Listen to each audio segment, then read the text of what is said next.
So my name is Tirthankar. People call me Tirtha.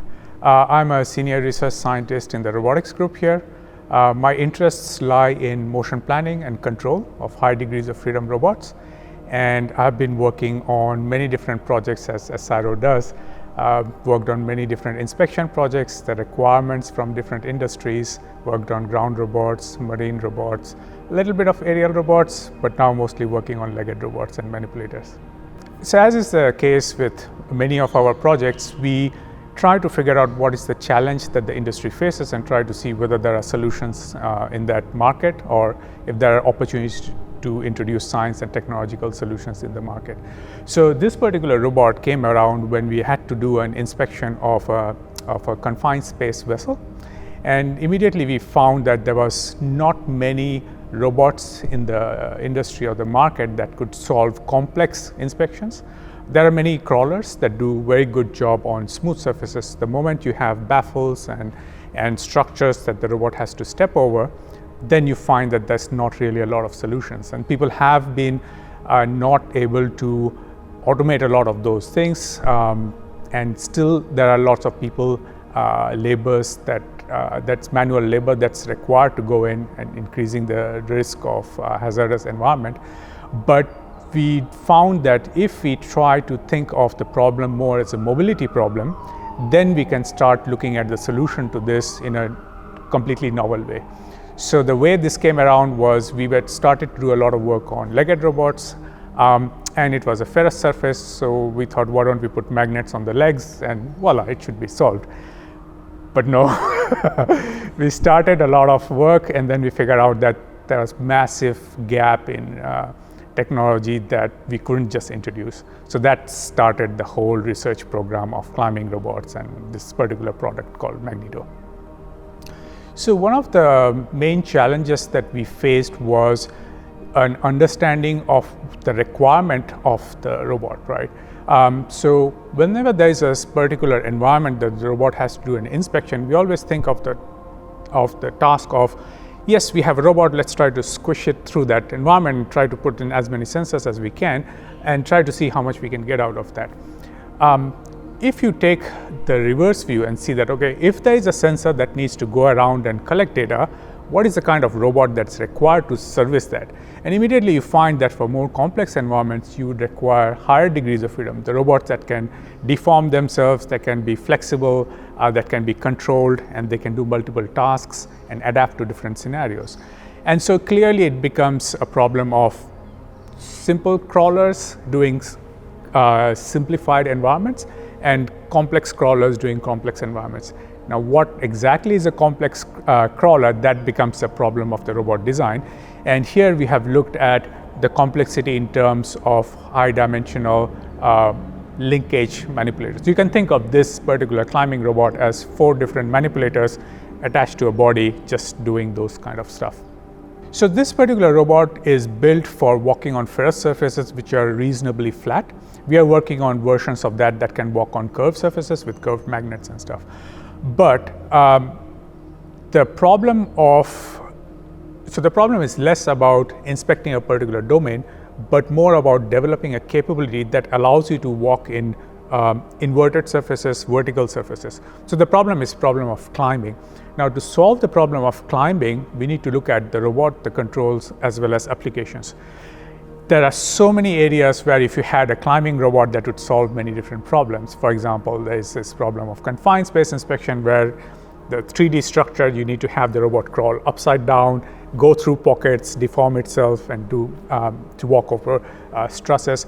On the other hand, if you want to do biodiversity studies, you want to have a robot that can go up the canopy. So you have an aerial platform, you have a ground platform, but in the middle, you don't really have a monkey platform, right? So the problem of climbing, that becomes interesting. On the other hand, there are also a lot of applications in the mining industry. So if you have a deep pit mine, then this is more from a space astrology, a space mining perspective. So if you want to figure out what the composition of material is on, for example, a lunar pit, you would want a robot that goes in and collects samples. So again, that becomes a problem of climbing a vertical shaft. So the problem of climbing becomes relevant across many different domains. more specifically, what we are looking at right now is confined space inspection tasks with these kind of robot as a first step. So this robot actually has no idea of what the environment it's walking on. The robot actually is trying to figure out by its multiple sensors. It has a few sensors, so it has a few sensors on the feet. This is one of the sensors. You would see that there are 4 point cloud sensors. These are cameras, specialized cameras that actually build a 3D model of the environment. And it's trying to figure out, at least in this case here, what are suitable points at which the robot could actually put its foot in. And if the foot is not placed properly, it corrects itself. Which leg is going to move next? Okay, that one. So you would see that the robot is actually scanning, it's collecting points. The points are being generated and processed, and the robot is going to place its foot on. Now, if the validation of the foot contact is actually made by an inductance sensor here. So we are pausing in between to just explain the thing. You would see that the inductance sensor actually triggers saying that it has actually made a contact with the leg. But then, continue. But then what happens is the robot is actually then doing a pull test. So if this was a bad contact, it was a thin metal or it was a metal which didn't made a good contact, the leg would come out. And once the leg comes out, then the robot re-evaluates the position. So you would see sometimes that the leg actually puts its foot on the, because of some errors and stuff, puts a foot on the bolt. And these bolts are not as strong magnetically as these plates. So it corrects itself by doing so. And by sequentially figuring out each of the steps, it's crawling up slowly. Now, what we are not doing here is doing an optimal way of moving. So clearly the information that you get from the first few legs actually can be transferred back into the information for the back leg, so that you have to do less processing. But right now everything is happening distributed. So if I were to take one leg off and put in a different leg, as long as the leg knows how to move, as long as the whole body knows how to move, it will be seamless for the other legs. So you would hear this tapping sound coming across. And the interesting thing here is the gimbal design here. Now, whenever you think of a robot as a rigid body, you know that to be able to move in a particular dimension, you need to have at least sufficient set of actuators to let it go. So here, each of the leg is slightly under actuated in a sense that the leg can't really attach itself to the surface without compliance, and we provide the compliance by having this gimbal design. This gimbal design could be anything. We just use a standard gimbal design, but this could be a soft body, it could be something else, compliance structures. You can also have some kind of compliance by adding more degrees of freedom here, but to reduce complexity, we just use a gimbal design. And you can actually see when the magnet is being pushed, the compliance actually helps it snap into place. And one thing to note here is that if you think of each of the legs as manipulators, we can easily swap from using the legs to move to having the legs stationary and using the legs to, having the body stationary and using the legs to do manipulation. Now, the interesting thing about manipulation is you could actually have some kind of gripping mechanism or some kind of additional sensing, for example, ultrasonic sensing or other things, to evaluate and probe the environment it's moving in, right? So you could figure out where the bad patches are. If you had to do a model, so for example, if there was a point here that the robot needs to go through, it would actually go around and using manipulation mode, go around and figure out what's happening. That's the advantage of having a high degree of freedom. You can actually move the body and the leg around so that you can go to tight spaces which usually you couldn't do. And the fact that there is seamless transition, there is a capability for seamless transition between the legs to act as locomotion unit versus manipulation unit makes this a much more versatile platform than many exist in the market. And of course, it comes with a lot of research questions, a lot of scientific breakthroughs that need to be resolved.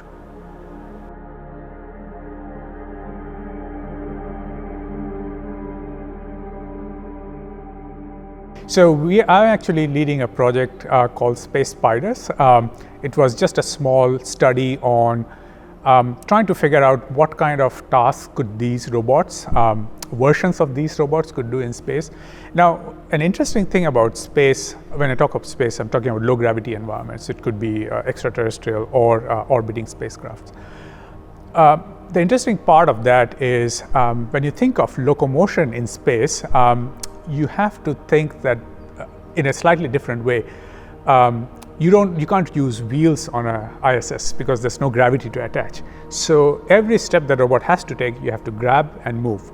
So when you see the human space crew moving around, they actually grab onto rails and move around. There are a few robots called Robonaut and some other robots that have been built in the humanoid fashion that grabs and moves around.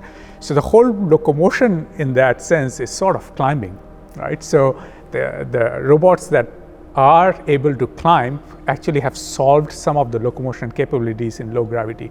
Not completely, but some of those. So you can imagine smaller versions of this going around and living inside habitats, space habitats or lunar habitats, walking across different surfaces and doing inspection and small maintenance tasks. What we are trying to do is two different things. One of them is we are trying to look more specifically on the adhesion mechanism. So yes, we have magnets, but what if we replace this with suction cups? Or what if we replace this with microspines? What are the challenges? How does that affect the robot itself? And on the second problem, yes, the robot can walk on reasonably curved surfaces, on static surfaces, but what if we have to go on a truss? How does it go through a porthole and figure out what the points of contact should be, how the robot controls its body, how does it locomote, and what kind of coverage planning you need to do for the robot. For example, if you give me a blueprint of a space station or a confined space or a bridge structure, can the robot figure out how should it move? Because there are so many ways of moving, what should be the best way of moving this robot so that you collect the right data. So you have this algorithmic ways of improving the project, you have this hardware ways of improving the robot, but also fundamental science explorations on the physics of the problem of the adhesion itself. When I started this project, I was completely new to legged robots, so I didn't know much about that. I came from ground robots background, but the more I worked with these systems, the more you figure out how complex these systems are. And there's this massive interplay between the robot design, the control, the adhesion technique, and the AI in general. So it would be great to actually see more people getting involved with this kind of research because there's such a necessity in the industry, but also there's such an opportunity for research and scientific development. And on that note, we in CSIRO and in this particular project, actually, we are always looking for bright young students and industry partners or academic partners who want to do their PhDs and internships with us to come and work with us on this kind of fun and fundamental problems. And you can actually see that once you have a climbing robot, you can do anything regarding the vertical surfaces and stuff. So the imagination is something that if people have much more understanding and experience with these kind of systems, you would see people bringing out a lot more creative solutions out in the market, like not just this. Right?